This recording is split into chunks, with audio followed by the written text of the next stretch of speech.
Are you interested in Schoology? It's the LMS that we've been talking about. The first thing you're going to do is log in if you already have an account, or sign up if you've never used Schoology before. Click Sign Up, and if you're an instructor, you sign up this way, and then you'll show your students later how to sign up, and obviously they would go to Student. Under the instructor, you'll put your first name and your last name, your email address. Make sure that you get this information, and then you register. After you do that, you'll come to another screen, and it'll ask you to put in your school and put in Lipscomb Academy, and that way you will be connected to all the other accounts. I already have an account, so I'm not going to set up or register for one. Instead, I'm going to log in. So when you go back to this at a later date, then you will just click on the login screen. So I'll click on login. When I do, it opens up into a screen that looks like this. I'm a member of some groups, so I have some information that automatically comes up. You'll notice it comes in 3 different sections here. This gives you some options of things you can go to, as well as the menu bar at the top. These are things that my class, I use it for my blended interior design class. These are upcoming activities that I have due, and then all this is just the group information. What you really want to be interested in are the courses, this one right here. So I'm going to click on courses. As I was learning, I was part of a life science class, so I could learn how to do it. And now I have my own class. I'm going to click on the interior design. This is what it looks like when I open up actually into my class. And so it looks very similar to the previous page, but this is the actual page for my specific class. So you're going to see various different things that you can do, that you can set up. Some of the most important is to start thinking about how you want things to be organized. I organized mine by chapters. You don't have to do that, but you probably want it organized by some way so that you have these folders. If you don't, otherwise you're going to have lots and lots of things scrolling here if you have a lot of assignments. If you don't have that many assignments, then if you're only going to use it for 2 or 3 things, it would not be so important to have folders. So what we're going to do first is I go to Add Materials, and we're going to add a folder. And we're going to give the folder a name.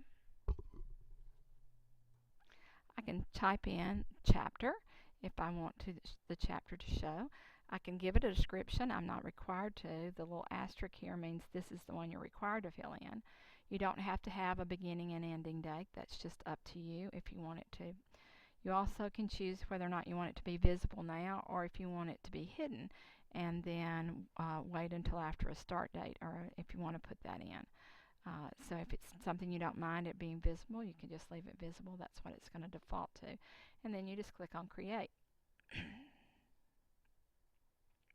When you do that, then you'll see here, and you'll see how it came up. The description came up in gray here. So now I have my folder, and I can click on it. And when I do that, I see that there's nothing really in here. But I can add materials to it, just like I added a folder in the previous screen. I can add things to this one. So the one you're going to use most frequently probably is Add Assignment. So let's just do that. Add Assignment.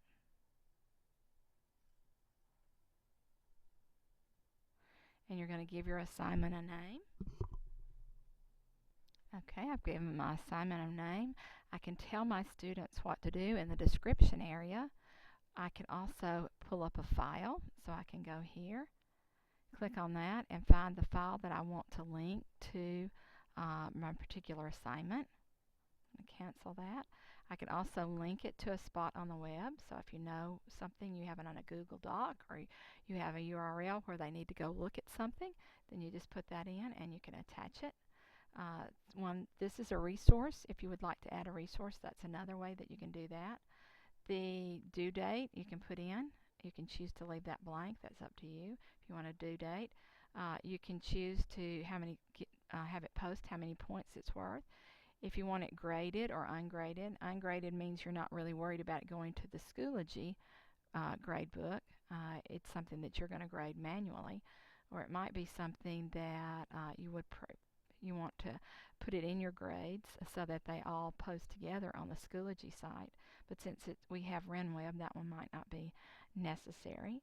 And then you can choose how you want it to very scale, or if it's a rubric, and numbers are what I go with if when I'm grading, but you may have some other way that you prefer that to show up. You also have these extra settings down here. One that you would definitely want to know here, it automatically defaults that this is visible to students. If you're not ready to make it visible, you just click there to hide it until you are ready to make it visible. Submissions enabled means that they can do the assignment and then they can submit it back to you. And so I would suggest you leave that one alone. And then you can create it. And it's going to be here, and it's going to show, and it shows here that it's still hidden. Over here it allows you to make edits. I don't really like what I put in. I need to make some changes to that. I just click on edit, and then it brings that same dialog box back up, and I can make changes as I need to. This is also how you would delete it if you added something that you did not intend to. Or you can copy it to another course, or you can save resources. What I would suggest is you create your whole folder and then you move your whole folder. If you have the same course, different periods, then you can move a whole folder from one section to another. Under the Add Materials, there are lots of other things besides assignment. You can add a test or quiz. If you open that up, again, you're going to fill in that same information for the test. We're going to create one, and when we do that, it allows us to open up the testing box, and you can add questions. Notice that you have different things that you can add. It's very simple to do this. It does let you do multiple choice. Lets you have a list that they change the order of. You have lots of different options when you're filling in this out.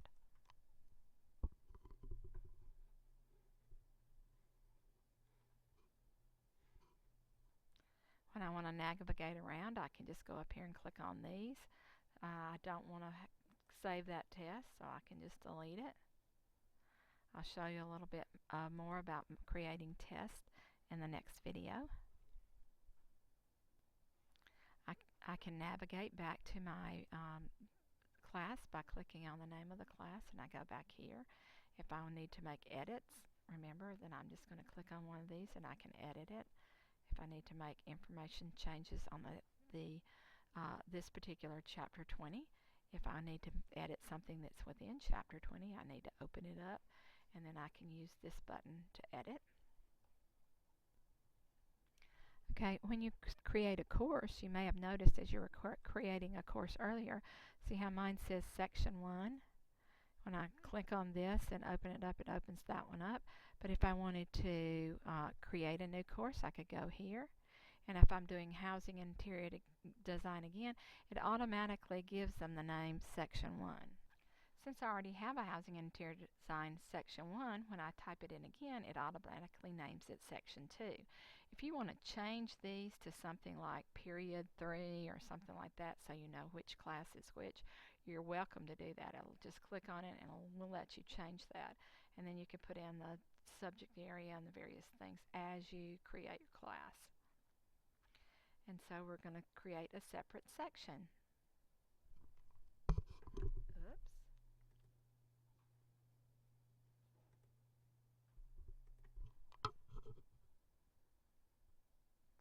Okay, so now I have two sections of the same class. Obviously, if you've created all this information, you don't want to have to create it multiple times for different class sections. So what you can do, if you know you want this full folder, you're just going to come here and you're going to go copy to courses. And then I'm going to choose what course I want to copy it to. And if there's no folder yet, I'm copying the entire folder. And so we're copying that entire folder. So then when I go to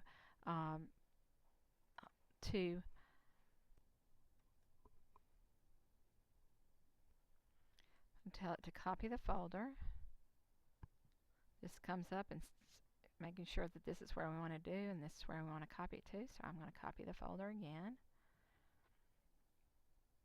And when I do that, then when I go to my other course, section 2, I'll see that these two folders that I had in the other class are now in this one. And all the contents of the folder are also there.